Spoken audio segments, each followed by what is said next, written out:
वज़ीर आला पंजाब चौधरी परवेज इलाही ने असम्बली से 186 अरकान के एतमाद का वोट हासिल कर लिया। अपोजिशन की जानिब से अददी बरतरी के दावों के परखच्चे उड़ा दिए। अब मज़ीद क्या होगा, सरबराह अवामी मुस्लिम लीग शेख रशीद ने बता दिया।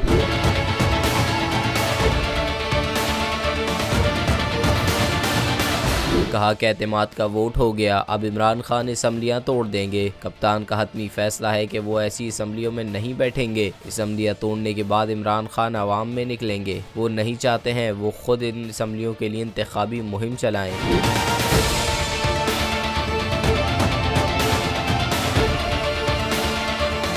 शेख रशीद का कहना था कि इमरान खान ने चौधरी परवेज इलाही की तारीफ की है तो इससे मुतमईन हो जाना चाहिए। रेड लाइन का मतलब है इमरान खान राय अम्मा का मकबूल तरीन लीडर है। महंगाई की सूरत हाल देख कर मैं खुद डिप्रेशन का शिकार हो गया हूँ। साबिक वजीर दाखिला का कहना था कि वो बड़ी मनहूस घड़ी थी जब नून लीग ने हल्फ उठाया। खानदान में लड़ाई पड़ चुकी है। जो सियासी खबर हमारी खुद नहीं थी वो नून लीग की खुद गई है।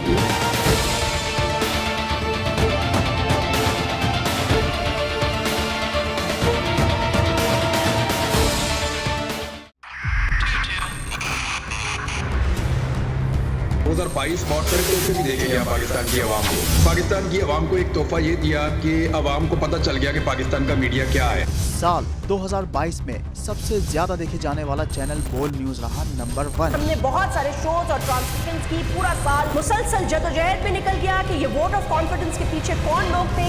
तोड़े रेटिंग के सभी रिकॉर्ड। सोशल मीडिया पर भी सबसे ज्यादा तेजी से 2.4 बिलियन व्यूज का संगे मील अबूर किया।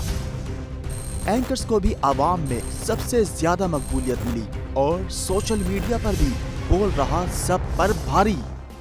सब्सक्राइब करें और बेल दबाएं ताकि कोई खबर रह न जाए।